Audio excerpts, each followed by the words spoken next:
Live from downtown Detroit, Local 4 News at 11 starts now.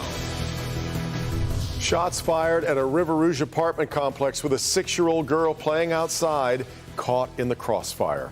We're glad you're with us tonight at 11. The little girl was grazed by the bullet. Her mother and father are now very thankful to just have her home. Tonight, they're speaking out in hopes of getting the person responsible behind bars. Pamela Osborne spoke with the family and police. Pamela, there's actually a connection here to a story you covered earlier in the week. Yeah, first I want to mention that bullet came from a high-powered assault rifle. Where that child was shot was less than a mile away from the Renaissance Estates of Ecorse. At that apartment complex which we were at earlier this week, residents there say they are living in fear, terrified because of these constant shootings. Well, tonight, River Rouge police confirming to me that this shooting is connected to the violence over there, which now has a 6-year-old child at the middle of it. Hope you get well. Tony feel better. What happy? Tone Johnson should be at school, but instead, We miss you. the first grader is at home, recovering, Are you okay? and reading get well letters from her first grade classmates after she was shot. Everybody playing, having a good time. Dad Tony Kinney was watching Tone play from his mother's porch at this apartment complex on Polk and Eaton Friday afternoon It just happened so quick. when shots were fired. She was on the ground. That would really scared me. Tone was grazed by a bullet. River Rouge police telling me that bullet came from a high-powered assault rifle. Pieces of it still embedded in her leg and foot. They said that they couldn't touch the fragments because if they touched it, she might have died. Because of the arteries. Cameras captured the shooting. Sources say 2 men with assault rifles jumped out of a car and opened fire. They believe this incident is connected to a series of shootings that have taken place at the nearby Renaissance Estates of Ecorse. All Kenny knows is that they're lucky Tone is alive today. I'm just glad God shielded all them kids back there. And God is good. That's what all I could say.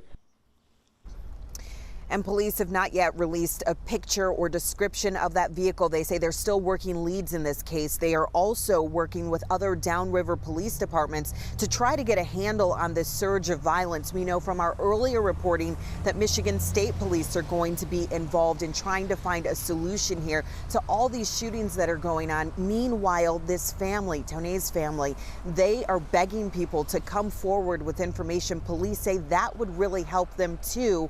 Her parents talking about offering a $1,000 reward to anyone with information that may be able to help police make an arrest in this case. For now, reporting live in River Rouge, I'm Pamela Osborne, Local 4. Hey, Pam, thank you. Temperature still in the mid-60s tonight with some rain moving in. Let's check in with Paul Gross, tracking those overnight showers. Paul? Yep, but we have a few in the area, but you sure would find it hard to tell here on Storm Tracker 4. We have all this ground clutter right now, but that's typical when you have a temperature inversion. But we do have some light rain in the area. Now, the way you can tell the difference is it's darker green here is where we're getting some light raindrops here. So basically Windsor into Ontario, Essex County, they're down across parts of Grosse Ile, the downriver communities, and then back farther to the southwest, you can see we're getting down into Monroe County here. This is all very light stuff. You see no yellows or anything in here. So basically, there's not a whole lot to talk about. There's more of this stuff down to the south here that you can see. That's coming northeastward. So we still have some patches of light rain to come through during the night. Good thing tarp's on the field tonight because we are getting more rain, but thank goodness we got the game in, which we told you at 6 that we may do that. Mid-60s right now, and with the dew points around that number, we're not going to go down very much tonight. In fact, kids for the bus stop in the morning, 65 degrees, very muggy out there. A few spotty showers, more dry than wet, but still a few showers. Chance for some scattered storms in the afternoon, 74 degrees. All right, we have a bit of a change in the weekend forecast. Not a big one, but a new model data suggesting a bit of a change. We'll deal with that in just a few minutes, guys. All right, Paul. More questions than answers still tonight after Texas police try to clarify the timeline of Tuesday's deadly school shooting in Uvalde. We now know the 18-year-old gunman was never confronted by police before he entered the school. That contradicts statements law enforcement made just 24 hours ago. Investigators say 4 minutes after the shooter entered, local police arrived. However, when the shooter fired at them, the officers retreated and called for reinforcements. The shooter was in the classroom for an hour before they were able to take him out. In that time, we now know 19 children were shot and killed along with 2 of their teachers. The majority of the gunfire was in the beginning. In the beginning. I say numerous, more than 25. I mean, it was a lot of gunfire in the beginning. During the negotiations, there wasn't much gunfire other than trying to keep the officers at bay. But that could change depending as once we analyze the video. But right now, according to the information, he did not respond.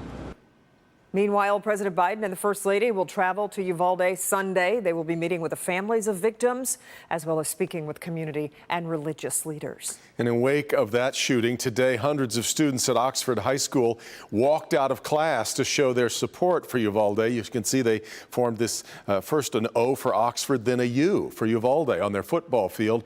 4 Oxford students were killed in a school shooting last November. And today's walkout also had a message. Students say they don't feel Oxford administration is telling them everything they need to know about what led up to the school shooting there.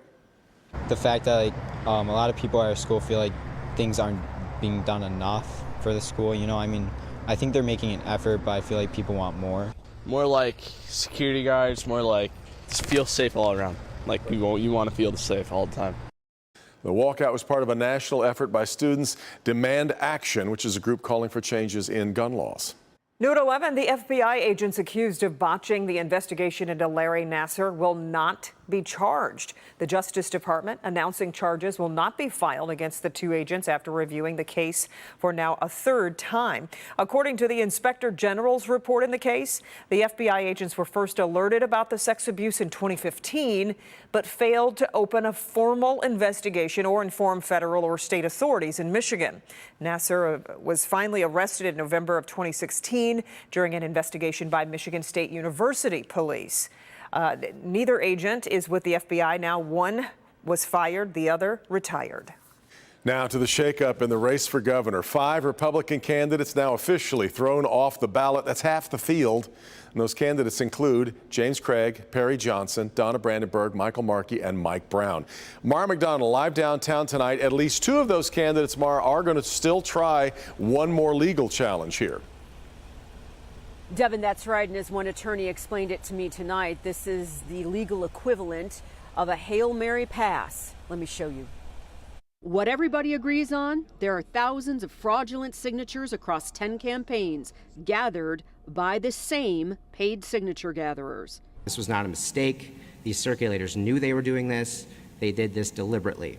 And staff is confident in saying that these signatures should not be counted. So many, 5 of the GOP gubernatorial candidates, including former Chief James Craig and so-called quality guru Perry Johnson, are off the ballot after a split vote at the State Board of Canvassers. Both Craig and Johnson's campaigns are going to fight it out in court. Here's the reasoning. The Bureau had a large task before it, and it did a valiant effort. Unfortunately, they cannot do random sampling, and they cannot do automatic disqualification. Arguing that each and every signature should have been vetted against the qualified voter file, instead of disqualifying petitions submitted by petition gatherers who had obviously fake signatures. A judge will have to decide. But remember this piece of Campaign 101. Anybody who's ever run a campaign before that requires signatures should have a vetting process and should know the companies. There are only a few of them that do this stuff. And so, yeah, it's really, really bad, malpractice by the campaign managers. Back here live, what Dennis is saying is that those campaigns get to see their signatures as they come in weekly, every other day, whatever the arrangement they have is. And that somebody on that campaign should be fly-specking those signatures as they come in to make sure they look okay. Because, Devin, Kimberly, problems with signatures or fraudulent signatures, that's not new. Why would you end up paying a company for signatures that aren't valid? We're live downtown tonight. I'm Mara McDonald, Local 4. Which is why it was interesting that the 2 Republican members of the board voted to overlook these problems. But nonetheless, the investigation now into these signature gatherers, Mara, has been turned over to the Attorney General, Dana Nessel. That's right. It's now in the hands of the AG. And Devin, now the big question is, okay, what was the motivation? Was it something where, look, gathering signatures is not easy, okay? You're out in lousy weather all day. You're standing on your feet. Was this something that these people thought, well, this is an easy way to make my, $20 a signature and get it done?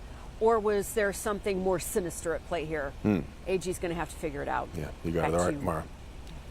A Detroit man facing terrorism charges for allegedly threatening a Macomb County judge. The Michigan Attorney General says 75-year-old Marion Richardson threatened to go to Judge Douglas Shepard's house this week to kill him.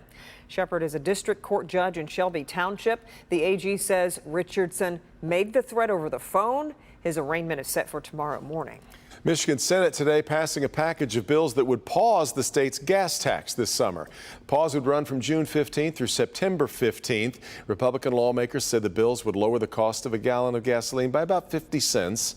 The bills now head to the House. If passed, it would go to the governor's desk. The governor, though, has not committed to signing the package, nor has she said yet that she would veto it. So we will see.